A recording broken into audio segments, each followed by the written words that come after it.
ये शहर अंगेज हमसाया मुल्क भारत है, ये बाकायदा कह लें कि खित्ते का बदमाश बनने का ख्वाब देख रहे होते हैं और इसके लिए साजिशें भी कर रहे हैं। एक कंट्री जो कि उन्हीं से आजाद दिया था, जिसको बोला था ये कौम बंगाली, ये हम जैसी मार्शल कौम के सामने कुछ नहीं है, उन्होंने इकोनॉमी में तो पाकिस्तान को ठोक दिया। अभी तो बलूचिस्तान में आप जाएं तो बलूचिस्तान वाले कहते हैं यार पाकिस्तान में डॉलर महंगा मिलता है, अफगानिस्तान से जाके ले लो, अफगानिस्तान में डॉलर सस्ता है। अफगानिस्तान वाले कहते हैं ठीक है हम आपको डॉलर तो दे देंगे पर हम आपका पैसा नहीं लेंगे, आप ऐसे करें हम आप हमें सामान भिजवा दें, क्योंकि पाकिस्तान में एक तो $1 350 का मिल रहा है, अफगानिस्तान में वही 75 रुपए का मिल रहा है। भारत एक बहुत बड़ा मुल्क है, बड़ी मईशत है, कोई उसकी नाराजगी मोल नहीं लेना चाहता, मगर बदकिस्मती से भारत जो है एशिया पैसिफिक ग्रुप जो FATF का ज़ैली इदारा है उसका वाइस चेयरमैन है। उन्होंने पहले मिलिट्री कॉन्फ्लिक्ट में ठोका हराया था पाकिस्तान को 71 में, आज इकोनॉमी में भी हरा दिया सारे पैरामीटर्स में। Because it will set the tone कि prime minister Modi how he will deal with China and how he will deal with the region and Pakistan. ये बहुत इंपॉर्टेंट विजिट है। 27 चीजें थी, 27 में से 26 हमने पूरी कर दी। हमारे साथ बड़ा जुल्म हुआ, मेरे आंखों में आंसू आ गए। इनके मेम्बरान दुश्मन है पाकिस्तान के, यहूदी हैं, डिस्को डांस भंगड़ा। इसके मेम्बरान का नाम सुने भाईजान, चिंगपिंग चू, चाइना से। साजिश तो नहीं होती, लॉबिंग है ना, उन्होंने लॉबी की ना।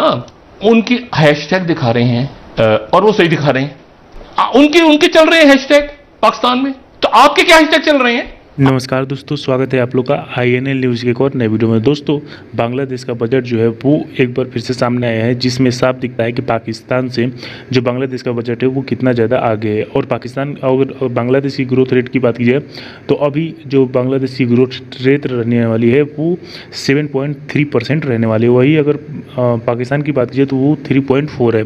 दोस्तों इससे साफ पता चलता है कि बांग्लादेश लगातार ग्रोथ की ओर जा रहा है। दोस्तों बांग्लादेश जो कि पाकिस्तान से अलग हुआ था, आज पाकिस्तानी जब बांग्लादेश की तरफ देखते हैं तो फिर वो अपने ऊपर ही माथा फोड़ते हैं कि आखिरकार उन्होंने बांग्लादेश को अलग क्यों जाने दिया। क्योंकि जिस तरीके से बांग्लादेश आज लगातार तरक्की पे तरक्की कर रहा है, लगातार वहाँ पे इन्वेस्टमेंट आ रही है, उसको देखकर पाकिस्तान को जलन होती है। क्योंकि पाकिस्तान से निकलकर कई कंपनी जो है वो बांग्लादेश जा चुकी हैं और जो इन्वेस्टमेंट है पूरी दुनिया की वो बांग्लादेश में आती है, पाकिस्तान में नहीं। और पाकिस्तान की जो हालात हैं, पाकिस्तान में जो महंगाई है वो तो आपको पता ही होगी। तो इन सब चीज़ों को देखकर पाकिस्तान की जो मीडिया है वो इस पर काफ़ी ज़्यादा चर्चा कर रही है और उनका ये कहना है कि हम जो है वो पूरी तरीके बर्बाद हो गए और हमसे जो टूटा हुआ मुल्क जो है वो आज कहाँ से कहाँ पहुँच गया और आज हम जो है वो पीछे ही रह गए। तो चलिए वीडियो में चलते हैं और देखते हैं पाकिस्तानी मीडिया जो है वो इस पर क्या बात कर रही है।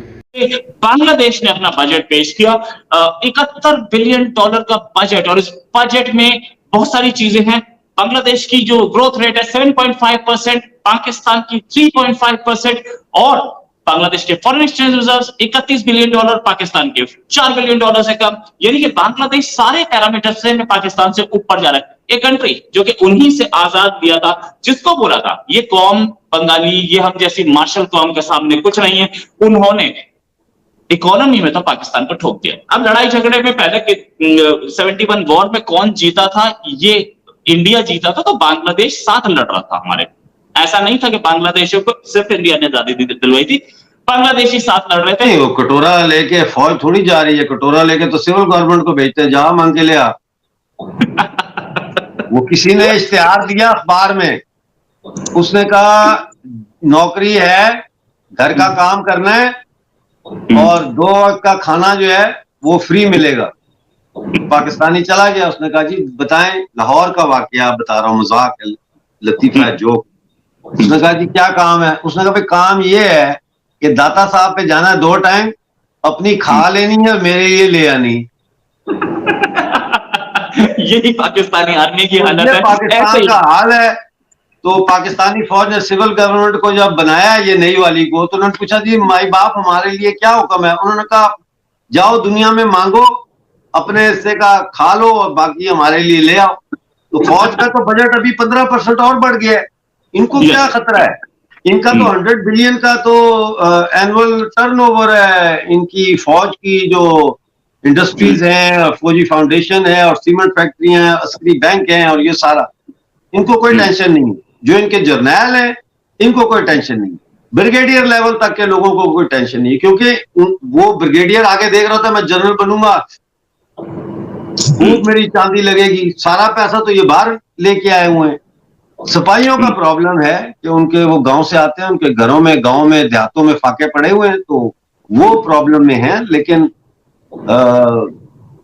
फौज को कोई प्रॉब्लम नहीं जी। बहुत सर, एक चीज और, अभी एक खबर आई थी कि वहां पर आदिल राजा जो हैं उनको वहां पर अरेस्ट करा दिया गया था और पता नहीं अब कहाँ हैं।